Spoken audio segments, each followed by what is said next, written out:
Welcome to Updates with Pressure. So for those who accept any exceptional news for this Edo State Tribunal with the result for, well, make you just hold your temper because after this tribunal result, matter go still enter inside the appeal court. They still work enter inside Supreme Court because the Supreme Court finally go get the final say. Remember, saying that because of Begin and carry the matter from Benin City go inside Abuja. So make una cool temper, eh? Even them that are in government don't even go to hospitals here.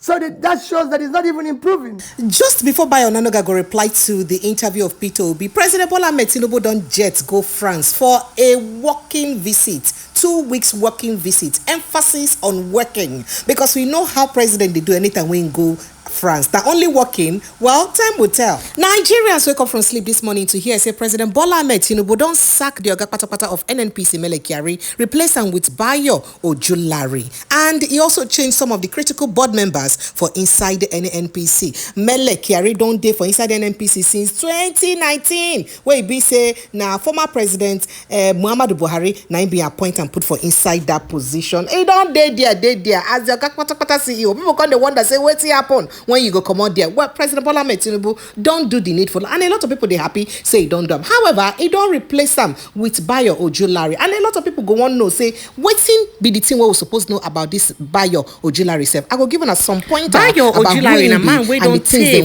inside the industry as get to do with engineering and the oil sector. In be person will be say from Kwara State, Nigeria, and in be top executive of Renaissance Africa Energy. Now, before your appointment, in serve as the executive vice president and chief operating officer of Renaissance Africa Energy Company.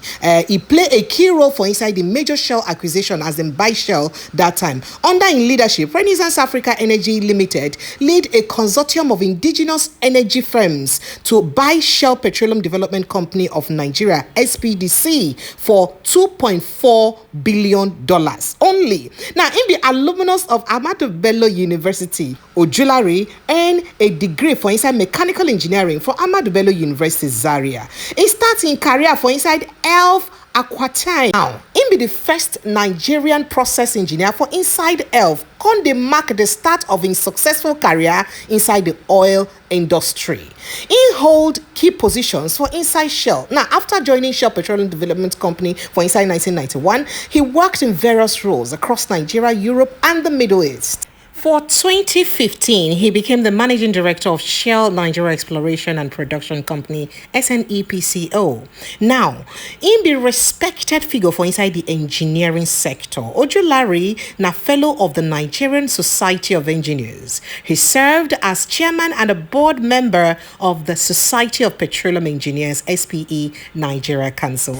Bayo, now man we sabi for the work, but a lot of people go talk say wetin happen to people of Niger Delta wey be say na from their land then they suck this oil comot. Abi shebi person for inside Niger Delta, Edo State o, Akwa Ibom, Cross River, Rivers State o, Bayelsa State o, shebi they don't get anybody wey sabi oil well or sabi engineering matter and the oil sector as much as this Bayo Ojulari or Mele Kyari. Abi then just all of them just get coconuted. That's na question wey some people could ask. Well, there you are. There you have it. Now your Oga Patapata for inside NNPC be that. Now maybe NNPC go stop to they could stop to call them the tower of corruption or the block of corruption for inside Nigeria. So let's dive in straight to this interview with Peter Obi for Inside Arise Television, where he talks say, even people with forged certificates, when they don't know where the certificate be safe, all of them they contest election. That one was it an uppercut to Bola Ahmed Tinubu? I don't know. Waiting I sabi make you go watch all of them. This not the full interview.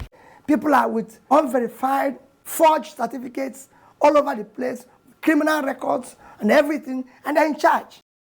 You know, I always don't want to be involved in sexing this present government because I've always remained consistent that he is doing well.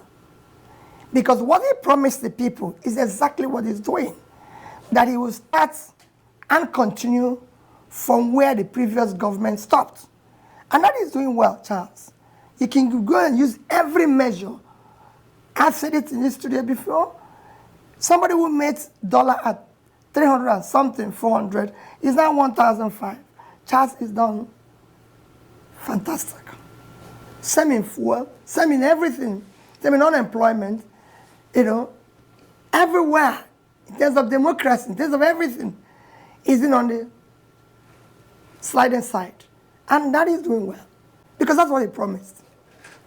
Well, I suspect they're likely to disagree with you. I mean, the president's team have suggested that his reforms are working. Charles, when you talk about improvements, there are not things you say. There are things people feel. There are things people see. There are things that... It's just like when you talk about... I've listened to people say jobs are being created. Where are the jobs? You know, if you talk about job creation anywhere in the world, you see the figures. If you talk about improvement in education, you see it. Improvement in health, improvement in this. If you say the government is now doing the right thing, they're democratic, they're this, you will see it. You just mentioned River State. So where is it? So we can see it. It's not a question of going to say, oh, investors are coming back. Where are the investors? Where are they investing? Companies are closing down. They're leaving. Local companies, manufacturing, going south. So where is it? His aides are suggesting that perhaps you're focusing too much on playing the opposition card and you're not seeing the increments. The Nigerians are not saying it.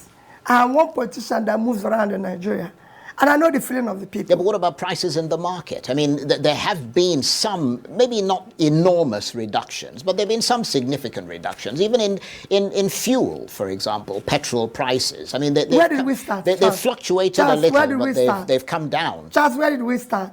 We started at about 200 to over 1,000, and now it's slightly below 1,000. You have to look at where we started. You didn't just say, oh, it's coming down. No, where did we start? What has changed? Consider the income of the average Nigerian, those who are fortunate to have a job. What it now tells them if they're buying fuel. I believe that reforms take time for people to start seeing the gains of it. Well, that's what their argument is. But people have to see a clear roadmap that what they are sacrificing for, let's take fuel subsidy, which they say there's huge savings. Where is the savings being challenged? More money is being given to the states. And if you look at the numbers, I mean, the amount of money that the states are getting, I mean, it's higher than it used to be. Although some are making the argument, and I suspect you're making the same argument, that because of the devaluation of the naira, what they're getting is not worth anything. Charles, if you are making a savings, you said, I want to save this money to be able to invest where? You have to invest in critical areas of development. And those critical areas of development are education, health, and pulling people out of poverty. Are we investing in it? Just no. Well, they would argue that they're investing in education. They're providing funds and loans for students, which has never happened in this country before, to allow them to be able to go to school. This country has universal basic education. And we have over 20 million children out of school. That is the critical area. It is the basic education that is the critical area. We're not doing anything in it. Just today, I visited an IDP camp. There's over 40,000 people in IDP camps around Abuja. I'm not talking outside Abuja. The one I visited is in Abuja. With over 4,000, they don't have a primary health care. 4,000 or 40,000? Over 4,000. Right. 40,000 around Abuja. But 4,000 in this particular facility. Right, okay. They don't have a primary health care. They don't have a primary school. They used to have a primary school, which was there by UNICEF. It's closed down for the past 3 years. The kids are there. There's no primary school. There's no health care. So if you don't have that in Abuja, where do you have it? Where? And this is the one you said is free. Free and compulsory. So where are you investing the money? So your conclusion then is that there isn't a clear plan and a trajectory, that it's kind of all over the place. That is convincing. Because you have said, I'm removing this, you have to sacrifice, you have to suffer. Where are you investing it? It has to be clear. It has to be verifiable. It has to be visible. People have to see it. They have to feel it. Well, I have said it and I maintain, Charles, there's no democracy in Nigeria today. Nigeria today is not a democratic country. Let's stop telling ourselves lies. If you look at all the tenets, look at all the yardstick of measuring democracy, it doesn't exist here. Simple definition, democracy is government of the people, by the people, for the people. Today, the government we have is not of the people. It's not by the people because the people didn't vote. It wasn't their votes. I'm not just talking about presidency. Across the line, look at what happened in Edo. Can you call that democracy? It is not vote of the people. And it's not for the people. I've just told you that I went to an IDP camp where we have thousands of people, no primary health care. They were begging me to have one nurse, which I said I must make sure I bring. They don't even have primary school, which again I told them I will make sure it happens. So what are you doing? For a country that just spent 21 billion naira to renovate a house for the vice president, which is not, hasn't packed in, is not living there. And you cannot even have a primary school for kids who are going to be leaders of Nigeria tomorrow. For people who pass through the same process, to deny these kids this opportunity today. So it is not a democratic country. So it's not for the people. You can't have a democracy without a functional and effective legislature, which you know we don't have today. You can't have a democracy without, again, an independent judiciary that fights for the common person. I can go on and on. In a democracy, it is clear. There's guidelines. Even when you set for people vying for election, like in Nigerian case, you have to talk about people must be qualified. They must have primary school, secondary school, university, and must attain certain age. Charles, that is not happening today. People are with unverified, forged certificates all over the place, criminal records and everything, and they're in charge. So you cannot say that. It is, yes, maybe we're striving to be a democratic country, but the way we are today is not. Look at what happened in Rivers that you mentioned. Can you call that democracy? Even me is being harassed every day. There's no freedom of speech. And you know that yourself, Charles. And I can tell you, and there's so many people who are being detained in one place or the other because they've made one statement or anything. Well, I haven't been harassed, to be fair. But yes, I mean, yes, maybe you've not been, but I've been. Well, that's unfortunate. So I can tell you that even that doesn't exist.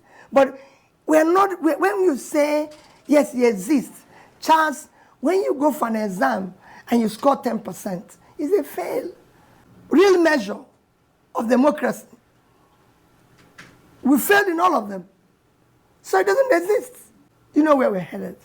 It will get worse. And when it gets worse, we're now going to threaten to a state of nature, of anarchy, where anybody can do anything you want. Everything is collapsing.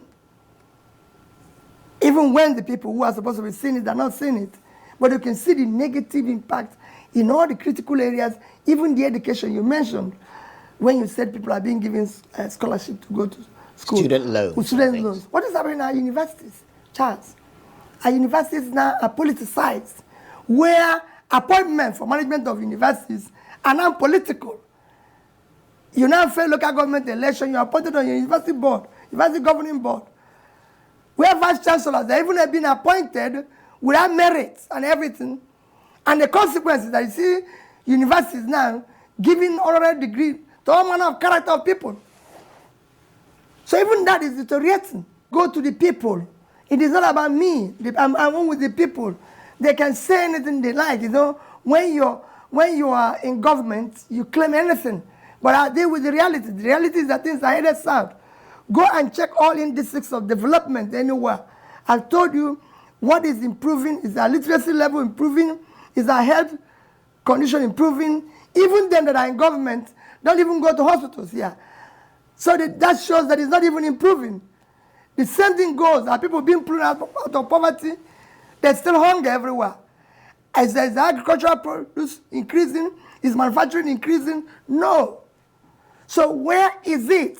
The first thing you can say that you have a government is security of life and property, rule of law. These are intangible assets that you cannot ignore. It is critical. People go where there's law and order. Nobody goes where there's chaos. Where do you see the rule of law? You are here. You don't need to. I don't need anybody to tell you. You see it every day. Was it enough for a state of emergency to be declared? Capital, no. You cannot, Charles, take the action that has been taken in River State for what happened. There's a clear path to dealing with that issue. River State, for the past 2 years, have become ungovernable for obvious political reasons and interests, which shouldn't be in a democratic environment. It's clear, it shouldn't be. I have been a governor, and I have left government, had issue with the person that replaced me, with my successor. But for God's sake, the state is far more important than anybody. We have a governor who have been sworn in as the governor. He should be allowed to govern. Well, for me, what happened in River State is very unfortunate and is impacting very negatively to the little or remaining inkling or democratic space we had. He eroded a lot from there. So, as for intimidating the governors for 2027, it shouldn't be. The governors are going to seek re-election. You're going to seek re-election. You're going to seek re-election based on what you've been able to do, your performance. On Nigerians, the governors just have one vote.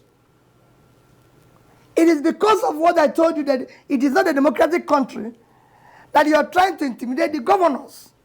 So you believe that that's what he's trying to do? Then? If that is what I'm just telling you, if that is what he's trying to do, right, it's because it's not a democratic setting. But is it what he's trying to do? I believe so. Do you agree or disagree with those who say that trust and confidence in the National Assembly has been eroded as a result? Completely eroded. Very unfortunate. That's why I said there's no functional legislature. It's not there. Our political setting doesn't exist in any democratic environment. Not only is the opposition, the Labour Party, very weak, but that you were unable to exert any influence on them. Charles, before I go into the opposition, there were, even in the House of Representatives, a particular Labour member did everything possible to ensure that the right thing was done by ensuring that it is not a voice vote, that is a vote that must be properly recorded. Yeah, you're talking about Obi Agwocha, who Yes, stood up, but that was a solitary voice. That's what I'm saying. Why didn't we hear more voices? At least it's from Labour, because you said no opposition. At least from Labour, at least, and there were others like that. They were shouted down. Even at the Senate, there were voices like that, like former governor of Bayelsa State, former governor of Sokoto State. There were voices. Yeah, but they were not Labour. No. But they said opposition. Yeah. But in general, the Nigerian political space was designed not to have opposition. Opposition doesn't exist here, Charles. If you want to look at where opposition exists, you compare us with other countries with similar trajectory. People have called me and said, look at what the oppositions are doing in South Africa.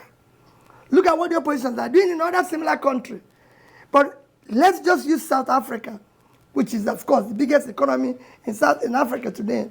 And what they are doing, they have presidential system, but have been able to have a system that allows opposition to exist in their system. You cannot have opposition that is effective unless you have proportional representation in the legislature. If you don't have it, you're wasting your time.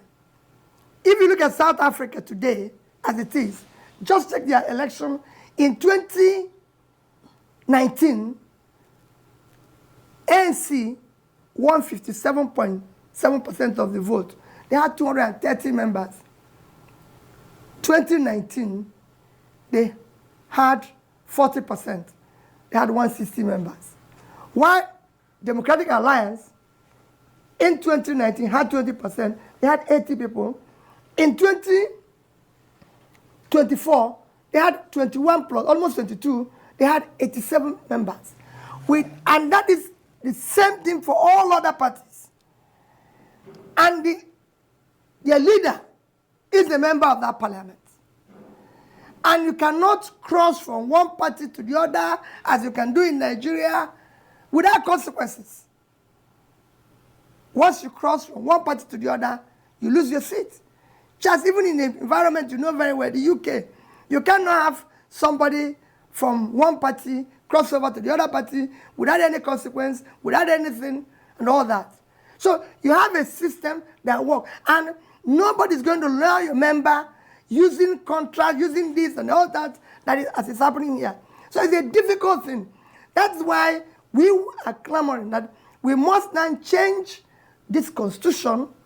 We must now build a viable system. People have asked me, Peter, what are you going to do if you were there?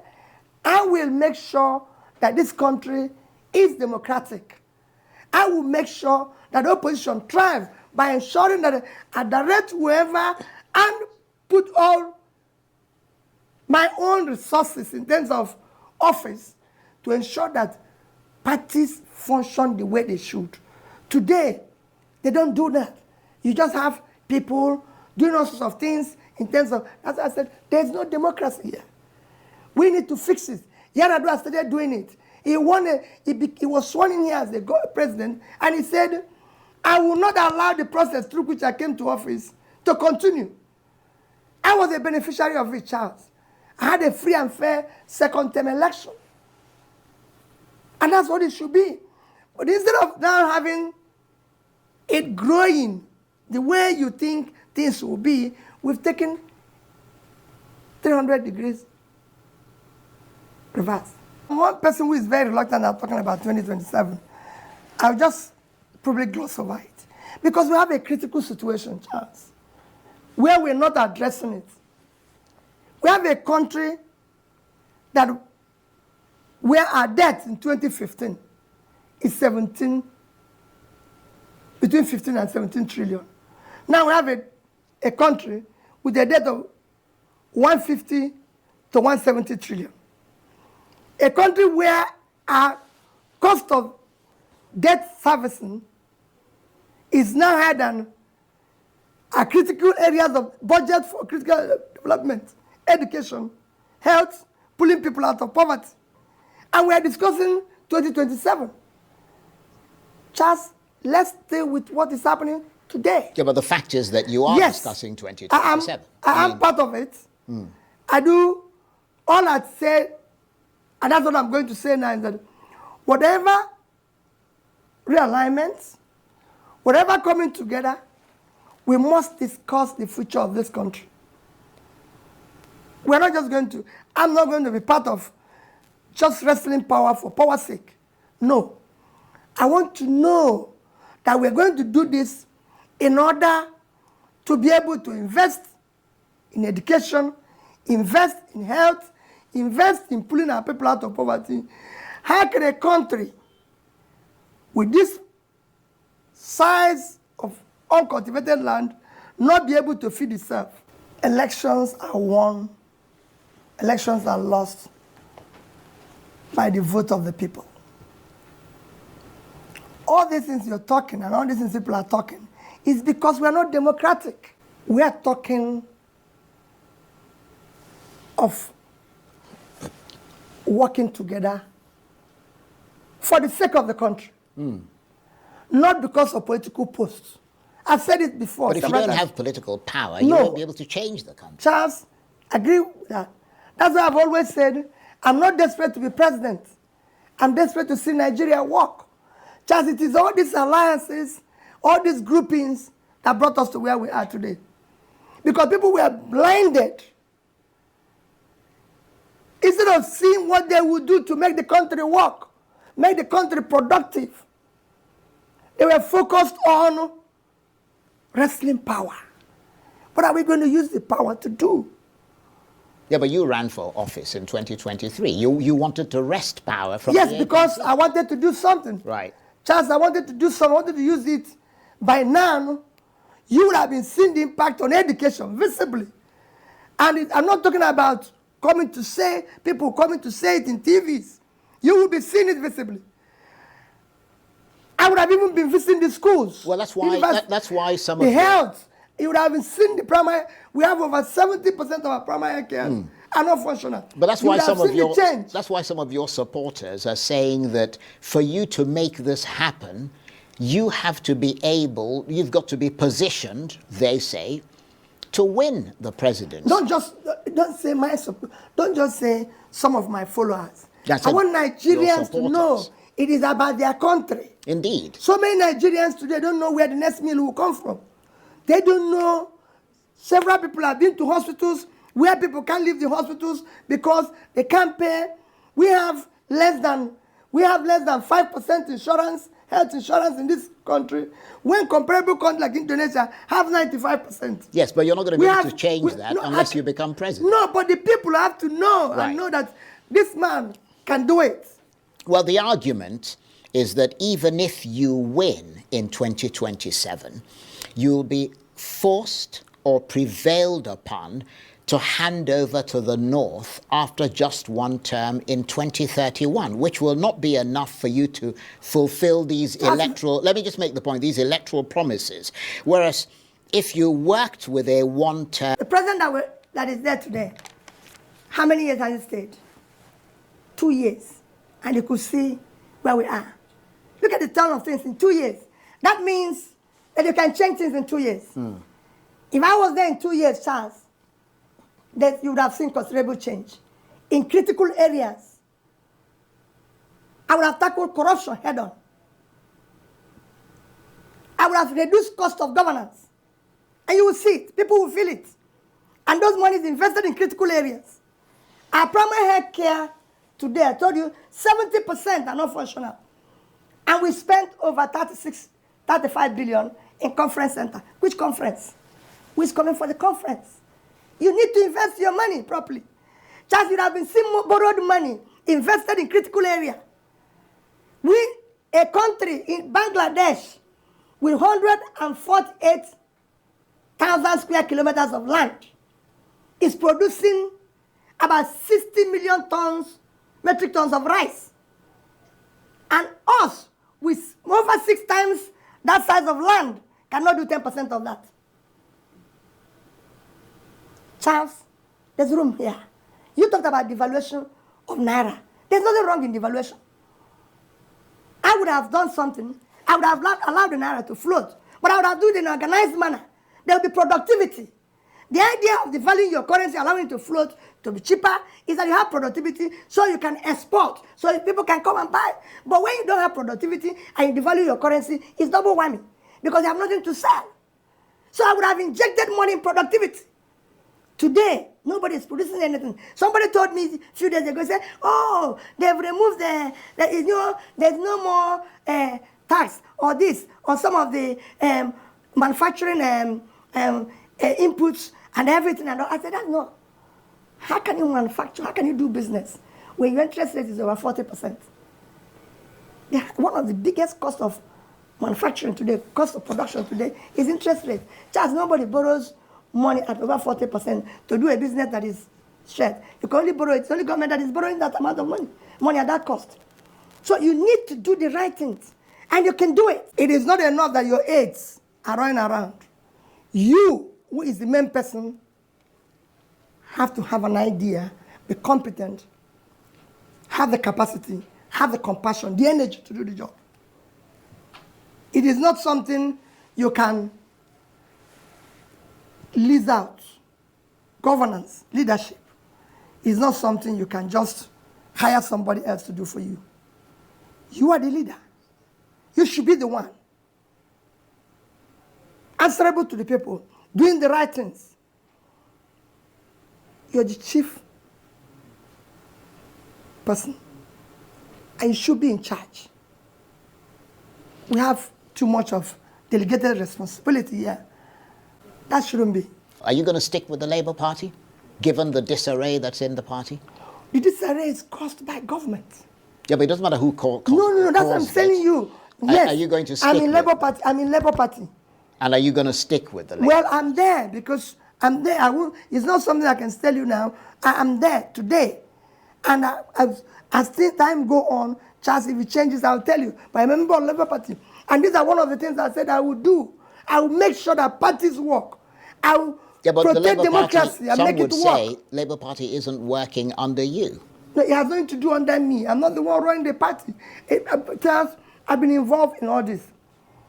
If government today is democratic and they want democracy to thrive, all these things will work. Right. Put me anywhere. So you can only make the change if you're president. I've told you, Charles, I saw this we had a problem under Yaradua, for example, in my party. He told it in front of me, he told the INEC chief, I don't want all these party issues in front of me. I want it to happen, but I don't want all this. So you have to say you're democratic, practice it, believe in it, whether it favors you or not. Because that's what you want. You want to build a better, decent society that is organized. Cheer us up with one thing that could make this country look better to the world. Well, Charles, I wish I can tell you. The only thing I can tell you is that it is what is happening can be turned around with a competent leader that has the capacity and compassion to serve. Because we have low-hanging fruits. There's nothing in following the rule of law. There's nothing in ensuring orderliness. There's nothing in fighting corruption. You know, people say it's difficult. It is not. If you are not involved, you reduce it by 50%. There's nothing in investing in critical areas of development. We're borrowing money, every left, right, and center. Invest that money properly. Tell Nigerians, come out, Charles, leaders come out every day and address their people. I will make sure I address Nigerians at least once every month and tell them what is happening. They want to know. I want to visit universities and tell them what is happening. I want to tour the states and see for myself what is happening. That's what it should be. We can change it. It's happened before.